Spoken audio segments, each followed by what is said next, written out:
What's up everyone, thanks for tuning in. So today I'm going to be showing you how to install either a full-size or half-size radiator commonly found in the late 80s throughout the 90s, either Civics or Integras, possibly other radiators from other Honda or Acura models as well. Kind of give you a cool guide that may help you guys even outside the Honda or Acura realm. That'll give you guys a good approach of how to install an aftermarket radiator into these third generation Accords. I like to start off by saying there's absolutely nothing wrong going with the OEM radiator style route. However, given how old these cars are with the limited aftermarket support for them, it's always a good idea just to have some extra options available to you from other makes and models. And as far as, even having better upgraded solutions as like thicker radiators, different materials, so on and so forth. So if you guys haven't seen my installation of a VW Scirocco radiator into these third generation Accords, be sure to check that video out. I will say though, however, there may be some factors in your case, such as having AC still, power steering, so on and so forth, that may inhibit being able to install it, or at least being able to get the benefit that I did from installing it. So keep that in mind. This is the reason why I'm making this video, just to give you guys options, especially going with half-size radiator. If you were to go through a turbo route or even an engine swap route and turboing, so on and so forth. So without further ado, let's get this started. Alright, going to be using the hatchback today to do this video. There's a lot less stuff inside the engine bay, so hopefully give you guys better visual ideas when I explain stuff. Mind you, all of our setups are going to be a bit different. More than likely you're going to have a lot more going on, so hopefully this helps. So on the left is a Mishimoto radiator I picked up about 10 years ago. It was in this car at one point. It was designated for an 88 through 91 Honda Civic, I would assume EF and CRX chassis.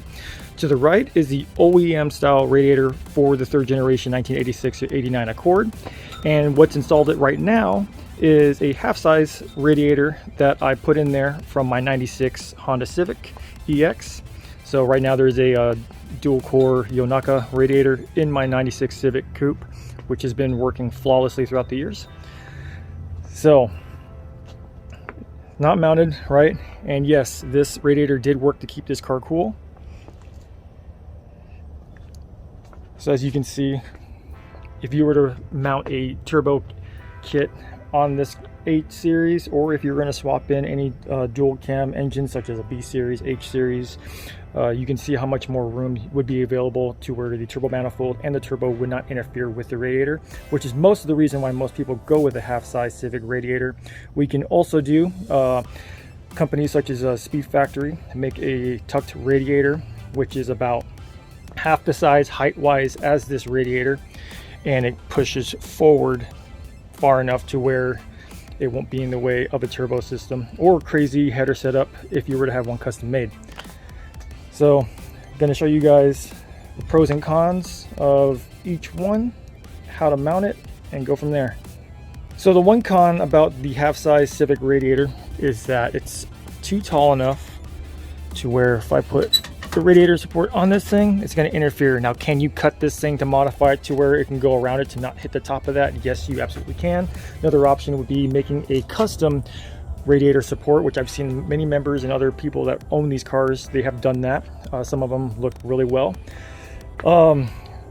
Another problem with this thing as well is it obviously doesn't line up with the factory mounting. And no, that is aftermarket or not aftermarket, but that is a custom bottom mount for this that has worked, but it's not the best. I just needed something temporarily. Honestly, I put this all together real quick just to get this car going. So I will show you a lot better way on how to adjust or how to address the bottom mounting portion for almost any radiator you throw in here. So as far as the 88 through 91 Civic full-size radiator, it pretty much fits almost as good as stock. The bottom pegs where it mounts down into these two locations, there's one on the other side right there as well, they don't line up at all. It will sit on there, however you need to figure out a way to cushion it just so it's not going to be metal on metal. I haven't had any problems. I did line up one peg on one of these in the coupe and haven't had any issues with it for many years. Top portion though, however, you can see after many years to where the top of the radiator support has been digging into it. Not super deep, but I mean it's not something I was too happy about. I ended up wedging something underneath there later on to kind of cushion it. But most of this radiator fits fine, especially here where it, you know, goes downward, but up here in this area, the upper radiator support does catch on that. And I would imagine so with any other full size like it. So here's the OEM. So to start off with the bottom portion first, what I'm going to end up doing, and I seen this on a forum, on the 3Gs forum many years ago, and I thought it was a pretty cool idea. So I'm going to come to the assumption that if you were going to get a new radiator, it's more than likely your factory radiator after all these years finally died on you.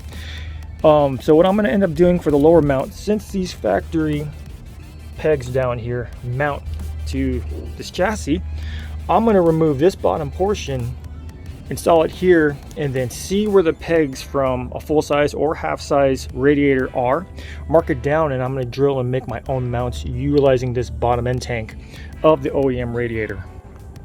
So it's going to be pretty time consuming, but basically all these little hooks right here that wrap around the entire radiator, I'm going to use a screwdriver. All you got to do is just pry these off, every single one of them, or at least most of them, and then you'll be able to remove this plastic end tank off, and then I'm going to show you guys what I'm going to do with it.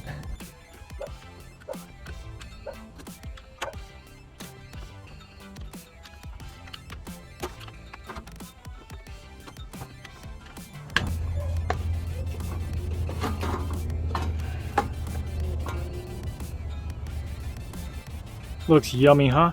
So if you have watched the last video where I installed the Sirocco radiator, I go more in depth about different radiator sizes and, you know, dual core, 2-row, 3-row, all that stuff, where they try to get you where it's like, oh look, more rows. Well, here, this is the OEM radiator, and I don't know if this is like straight from factory or if this was like a aftermarket OEM design that you would get from like your local parts store such as AutoZone, O'Reilly's, so on and so forth.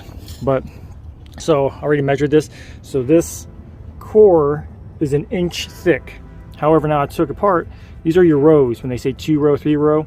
So rough estimate, so about a 1/2 inch each row. Now what they'll try to do is tell you, oh, 3-row, get this 3-row radiator. You can get a 1 inch thick radiator with 3 rows, but it'll be like, you know, that 1/2 inch divided by 3. So in essence, you're kind of getting less flow running through all these things, if that makes any sense. So they can get this 1 inch row like this, and then add a, you know, another divider in here and make it a 3-row radiator. So keep that in mind when you buy these things. So like for example, this is 1.5 inches, so it's going to be about 3/4 size per row. I don't know what it is on the Civic half size. I'm going to assume it's going to be the same thing. But like, so for example, if you're going to get like a true 2-inch core, if it says 2 rows in it, 2-inch core, then each of these rows is going to be 1 inch long. So keep that in mind when you look for any aftermarket stuff where they try to get you like that. So here's the bottom end tank taken apart. That little brass fitting on right there. So again, we're going to only be using this to utilize these mounts for the factory location on the chassis itself. Now, whatever radiator you go with, whether it be a full size or half size, I'm going to pick a location where it best fits, and then we're going to mark down where the pegs go on the other side of this, on the inside of it. Mark it, drill a hole through it, and then it's going to be mounted. And then, mind you, this is plastic too, so you're not going to have to worry about any like metal on metal, you know, contact through vibrations over time, and you still retain the factory locations that already go on rubber bushings. So while we're here, you guys can keep this on if you want. I mean, but you're going to have to remove this brass pipe, obviously. So you're going to need a 19mm for both here and here, as you guys can see. You got your drain plug. I mean, you can leave that there. And you have your Thermoswitch sensor right here. I would take that off and reuse it if you didn't have any problems with it in the beginning. So for example, here's a Thermoswitch for the CRX or EF year. And it works, but I mean, there's no casing. And when I bought this Mishimoto radiator years ago, it never came with that sensor, so I had to go when my Honda knowledge was like severely limited back then in comparison to now. What I could have done, actually I'm going to try it here right now, I could have just taken this sensor out and just screwed it onto here, but I'm going to see if it actually works. Okay, the Acura Thermoswitch fan switch here, and then this is the 8391 EF CRX Civic fan switch off the Mishimoto. So looking at it, I already tried, so this will not fit in the Mishimoto radiator. It is far too big. So keep that in mind, that whatever aftermarket radiator you go with or other model make radiator you go with to be putting into your Accord, that you get the accompanying fan Thermoswitch for that radiator for that car. All right, so this end tank's pretty much bare, and I'll show you the next step. Okay, so if you're trying to adapt to a full-size radiator, so especially if you're going to go thicker, such as this, so this radiator is about a 1/2 inch thicker than OEM, but given this is plastic, there is some play, so it is hooked onto there. However, obviously this is a lot smaller by 1/2 inch, and all the other stuff that's been welded on here that the factory Accord radiator end tank didn't have to deal with. So obviously on one side you're going to have to cut accordingly so that this plastic end tank can sit firmly on here without interfering with all these extra welded on mounts and stuff. So I'm not going to do that for the sake of this video, mostly just for time, and in case I want to go with a different radiator setup route. I'm not going to have this hacked up for specifically one radiator, but just keep in mind you're going to have to cut for it, more than likely whatever full size you're going to have to go with. Remember, the biggest thing you're going to be utilizing this thing for is going to be these bottom things. Now you're going to say, well, I'll just go to my local hardware store, just buy yourself some flat bar or something like that and just make a bottom one. No problem going that route. Absolutely no problem going that route. I'm just trying to keep this thing to where it's somewhat more of an aftermarket, or sorry, more of a stock mounting system. You know, get it as close as possible, and it's pretty much free. It's already there for you. All you have to do is just modify it. So just my 2 cents on that. So for example, this metal bar I have down here, no problems if you guys want to go that route and just mount it. And then as for the pegs, obviously you can drill out a little bit, bore this out a little bit more, so then it can sit flush bottom end. And this should work for a full-size radiator as well. Just giving you guys some options. Okay, now I have the bottom end tank here, mounted factory location points. Now again, same thing for the half size. Now given this is OEM, so if you're more likely going to get an aftermarket replacement of this thing, such as like a Yonaka or anything you find off eBay, it's going to be a little bit different, especially in width. So this is pretty much about is 1 inch thick, like the OEM Accord. So as you can see, you're going to have to make the appropriate cuts to be able to have this radiator sit down properly. Again, it's a cool option. More than likely, if you guys are going to be getting an aftermarket radiator or another radiator in general, it's because your old one just took a crap on you. So just kind of utilize what you can, you know, with what you got. And you know, the bottom mount requires, you know, for you not to spend any more money than you have to. As I mentioned before, for the upper part, for the upper radiator support, for the factory one, it is going to interfere with this side of the radiator, whether you go full size or half size. I found more than likely with the half size you will. You know, options are you can either make a custom mount down here to where it sits lower. However, I really advise against that, because the first thing that ever happened to this radiator for the first month I owned it right here was went over a speed bump a little too fast, and the whole thing slammed down and made that damage. So I don't highly recommend, or highly do not recommend putting the radiator lower than it is. Just trust me. I mean, if you're at factory height, that's one thing. I still wouldn't do it at factory height, but just, you know, just a warning. So the option I actually went with, just a cheap one, I went with a piece of flat bar, drilled out the 2 front mounting locations and mounted like that. Now, is it the most stable thing in the world? No, but it got the job done. I kind of had to get this whole radiator set up and everything put together real quick, because I actually had to move this car from a different location during that time, within a certain time. So it was kind of a rush job, but it ended up working. So you see this hole drilled out right here. This is when that Mishimoto full size was in here. So I had a radiator stay holding it together, you know, pulling it this way to keep it mounted on top. So I didn't have one made for this one. Again, it was a rush job at the time. But if you get one of those aftermarket radiator stays, or I'll put a picture up here in a second, to where you can hold on to this, you know, right here to this, just to keep it forward. Then it should solve your problem, no matter what front radiator support you use or have. The one problem that you might have, depending on what radiator you get, is going to be interference with the hood. So, and that you're gonna have to play around with different locations, you know, whether, you know, more here, more here. Again, you got to consider too where the factory hoses go as well, and so on and so forth. So just keep that in mind on when you install whatever radiator you are going to install. Talking about hoses, in the past I have been able to have the OEM Acura hoses to fit on all these different aftermarket radiators. However, it was a bit more of elbow grease needed to. Mostly these radiators, even though they're listed for whatever chassis they are, they usually do that for like size fitment.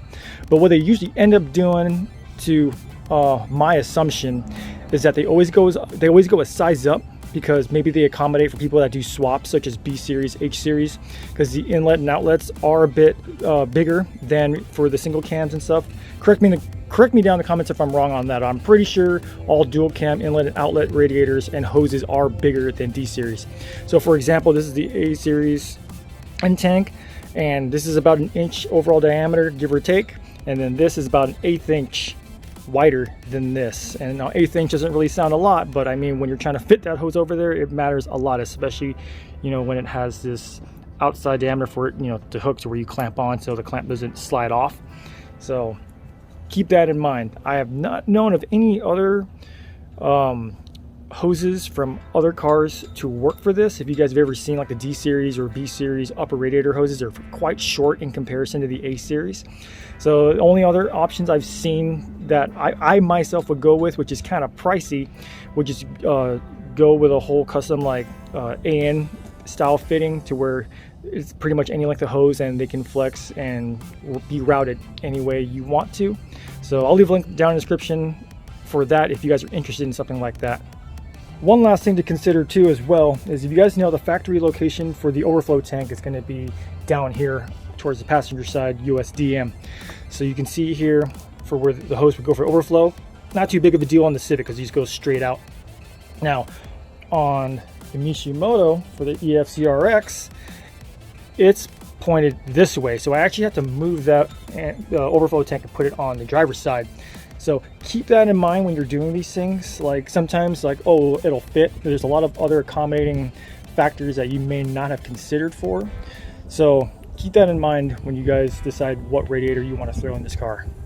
All right, guys, that about does it. Now, I know I didn't really install a radiator, filled it up, and got the car started to show you guys that it works, but hopefully there's enough information I provided in here for any of you that are considering using a radiator designated for another make and model to be used in the 3rd generation Accord. If you have any questions, ask me down in the comments below. If you want to directly message me, hit me up at Asian_sensation on my Instagram. I'll do the best I can to answer you guys as fast as I can, when I can, the best way I can. So again, guys, hopefully you guys understand that have seen the VW Scirocco radiator route, why I went that route. Just as far as like height, width, there's a lot of things you don't really have to fight with in regards to the half size and full size radiator.